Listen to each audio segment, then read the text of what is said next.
cannot expand, contract, they have difficulty in breathing, and it will impair your gas exchange mechanism. So that is roughly about the function. So we'll take up one by one topics of respiratory system. It's a very good, interesting talk and interesting topic. You have to read about this respiratory system, how it functions and all. Again, the AP and lateral diameter, the shape of the chest. What is the shape of the chest? What is the normal shape of the chest? Yeah. Have you eaten ice cream anytime? Ice cream cone? Whenever you're eating the ice cream cone, eat off the ice cream part and cone, you put it and chop the head of the tip of the cone. That's called decapitate, cuts cone. So semi-conical, it's called semi-conical shape. But when you take a cut section of the chest, it looks like a ellipsoid, an elliptical. So semi-conical is the shape of the chest, like something like that. And AP and lateral diameters, it is usually 5:8 or 3:4. A lot of variations. Okay, these are the ribs, sternum, clavicle, scapula. These are the landmarks. When you are describing anatomical signs, you have to take the help of these landmarks. 1 inch lateral to or half an inch below, 1 inch above. Like that, you have to take the advantage of these visible anatomical natural landmarks to describe the signs and symptoms. Okay, coming to the diseases of respiratory system, the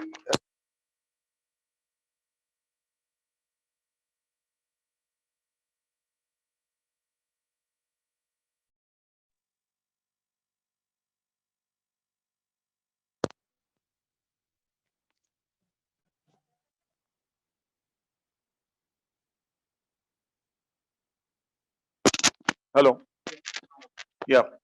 Coming to the diseases of respiratory system, we have obstructive lung disease, we have restrictive lung disease, we have vasculature, abnormal vasculature related lung disease, obstructive, restrictive, vasculature. In obstructive, most commonly, you have asthma, COPD, bronchiolitis, etc. In restrictive, you have pleural disease, parenchymal disease, and some neuromuscular disease.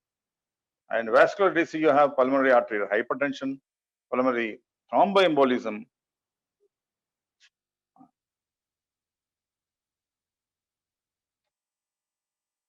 So they're basically divided into many, like infective, non-infective, infective, neoplastic.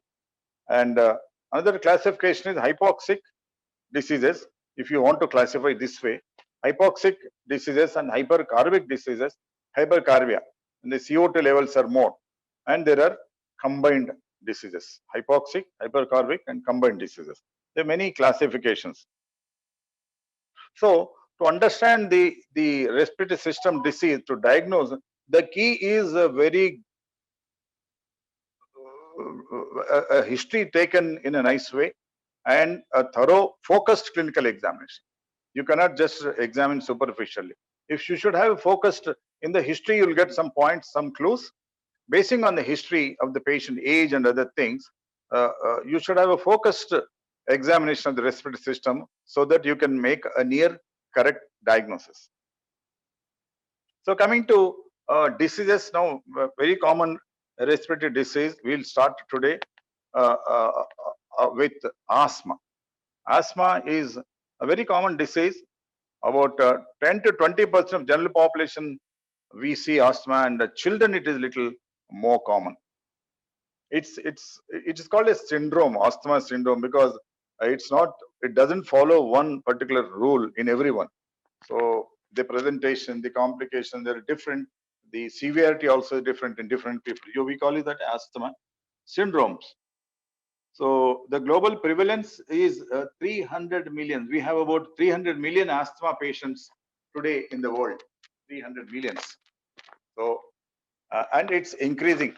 It's increasing. In between there was a plateau, but then again because of the dust, because of the air pollution, because of the smoke and other things, the asthma is on the increase. Some countries have less asthma, some countries they have more asthma.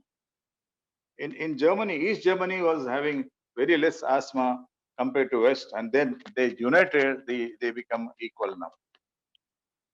So the very important point regarding asthma, asthma is the inflammatory disease. Inflammatory disease. That's the basic pathophysiology. There is no infection in asthma. Inflammation. Asthma is an inflammatory disease and which causes the bronchoconstriction. This bronchoconstriction is a reversible one. That is a hallmark of bronchial asthma. The bronchoconstriction is reversible, sometimes spontaneously, sometimes with the drugs. So what is the definition? So bronchial asthma is an airway inflammatory disease characterized by obstruction to the airways which gets relieved spontaneously or with the drugs. If you complete this definition, you are there. Asthma is an inflammatory disease of the airways characterized by airway obstruction which is relieved spontaneously or with the drugs. So you understand everything. If you know the definition, you can write everything on this asthma if you get a question in your examination. So what are the causes of asthma? It can occur any age. Children, it is little more common, but it can occur any age from the childhood to any age.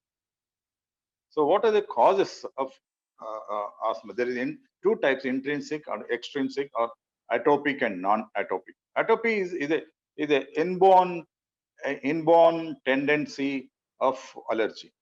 Allergy is different. Atopy is different. Usually we use it interchangeably. Sometimes we get confused. Atopy will have allergy, but allergy need not be always because of atopy. You understood? Atopy is a genetic predisposition for anybody to have allergic manifestations. Okay, allergy can be anything. Atopy is always an inborn error, which runs in families. Couple of days back, after we started these classes, after the class, we have seen one young girl, 26-year-old girl, coming with atopic dermatitis. You know, she was having some palpitations, and when we investigated, her eosinophil count was more. We were considering a rare disease of hypereosinophilia syndrome